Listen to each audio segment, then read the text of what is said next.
Hey guys, and welcome back to Silk Synopsis Breakdown. In this video, join me as I go around Europe and look into 3 different tribal diets. In the deep tundras of the Arctic and subarctic lives a tribe inhabiting Lapland and abutting areas of northern Sweden, Norway and Finland, and also extending into the Kola Peninsula of Russia. The Sami tribe. This whole area they like to call Sápmi. They have a unique and ancient culture in these cold temperatures. They have proudly stuck to many of their early traditions. What keeps the Sámi mobile and full of vitality in the wintry temperatures? What is the diet of the Sámi? Like a lot of indigenous cultures, the Sámi range widely, as they are spread out across a few countries. Number 1. Reindeer. Reindeer is a staple for the Sámi people. In Arctic environments, it is terrible for farming crops, as the soil is of poor quality. Lichen, which is a symbiotic organism, grows on large surfaces like tree bark, rocks or ground above snow lines or under shallow snow. Reindeer essentially eat plants that humans cannot consume, which makes them the perfect staple for the Sámi, especially during the harsh winter months. In the summertime, reindeer mostly eat grasses, herbs, ferns, and hardy tree shoots. They also eat berries. All of these gritty foods digest into the reindeer's stomach and convert into the micro and macronutrients for the Sámi. The whole reindeer was always traditionally used by the Sámi, whether it was collagen-rich soups, organs like the tongue and liver, fat, or even milk and cheese. Number 2, fish. Fish is naturally one of the staples of the Sámi, as their regions are full of lakes and rivers, whether it was herring, trout, salmon, or char. The list goes on for fish. Fish was often smoked. Fish is rich in vitamin D, which is essential for the Sámi, who experience long, dark winters. Fermenting fish is and was also very common for the Sámi. Berries. Depending on where they are regionally, as the Sámi are not in only one location, berries provide vitamins. They also gave the Sámi sweetness and satisfaction, especially in cold conditions, a nice balance to their diet.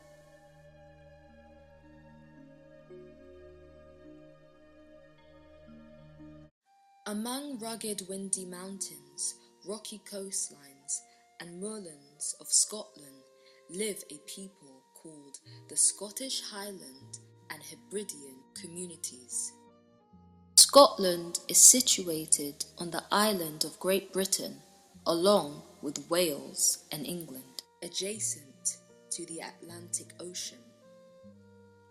Historically, the Highlanders' major components were clans, a kinship of heritage and descent, also for the purpose of survival, protection, leadership, and agricultural systems. The Scottish Highland clans experienced a lot following the 1745 Jacobite uprising. The British government restricted traditional Highland clothing, such as the kilt, tartan cloth, and trews, just to name a few.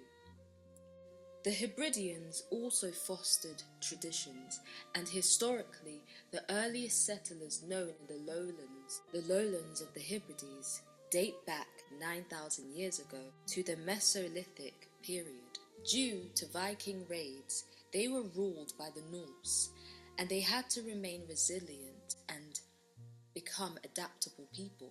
Both the Highlanders and the Hebrideans face cool, wet, windy gusts. So what keeps them standing firm? What are the staples for these two groups in Scotland? The Highlanders. The Highlanders were fortunate. The Highlands in Scotland were bad for crop farming because of all the high hills and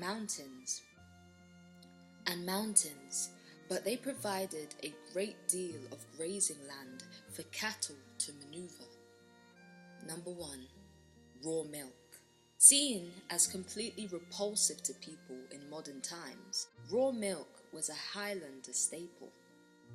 Raw milk came from herds that included cows, sheep, and goats. These animals were nimble and slim, suited for rocky mountains and agile movement. The raw milk was turned into cheese and butter by the Highlanders, and was even fermented or consumed fresh. It was great for Highlanders in the cold, windy, wet climate. All of that fat helped keep them warm, along with minerals and vitamins that were scarce in the Highlands. Number 2, sheep. Sheep are small, compact, and great for rugged, steep land.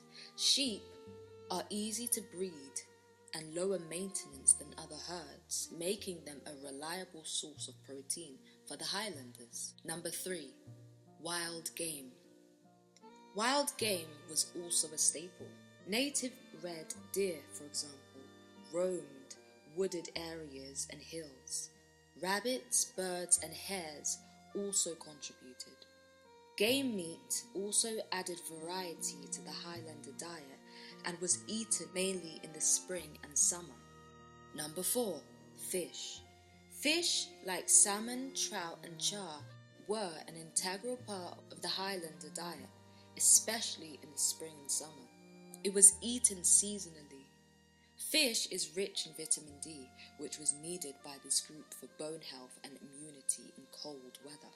The Scots are famous for their oats, and yes, the Highlanders had their oats. They usually ate their oats with raw milk. It is even said that they ate blood puddings during bad grazing years. They also used the whole animal. Everything was consumed. The Highlanders were nourished. The Hebrideans. The Hebrideans, living in the inner and outer Hebrides, had their own specified diet. Number 1, seafood. The Hebrides, especially the outer Hebrides, were located right by the sea. The Atlantic waters bestowed them with oysters, crabs, scallops, and even lobster. Seafood was reliable and abundant, rich in vitamin D and calcium, to name a few. Number 2, fish. They ate fish like herring and cod. It was a marine-focused diet. Fish was often salted to preserve it for the winter months. The inner Hebrides had moderate access to meat. They had sheep for milk and meat, and a small amount of cattle, and every so often they would hunt wild game. The outer Hebrides people had little to no access to meat. Sheep were raised in small herds, and cattle was mostly scarce. The Atlantic was primarily the source of supply for them. In a warm Mediterranean island lives a people. This place where they reside has a very rich ancient history to it. The Sardinians. Sardinia, located in Italy, is right in the middle of the Mediterranean Sea between Italy, France, Spain, and North Africa. The original Sardinians are said to have been the Nuraghi. The most prominent part of Sardinia is the Nuraghi structures. Sardinia was ruled by several civilizations, including Austria and Rome. Sardinia has a mixture of coastlines, valleys, and mountains, a place of many historical changes. They had to remain flexible. What is the diet that has kept them fit and grounded for the past, let's say, 300 to 400 years? Number 1, fish. Fish like anchovies, cod, trout, bream, and herring, to name a few. A lot of their vitamin D would have to come from fish because the temperatures were quite warm. So a lot of them would stay in the shade, meaning they would need a lot of that vitamin D from the fish to help them to fully establish their vitamin D levels. Along the coasts, seafood was significant as well. Scallops, lobster, crab, mussels, just to name a few. Number 2, sheep and goat. Sardinia has rocky terrain, so these two animals were good for grazing.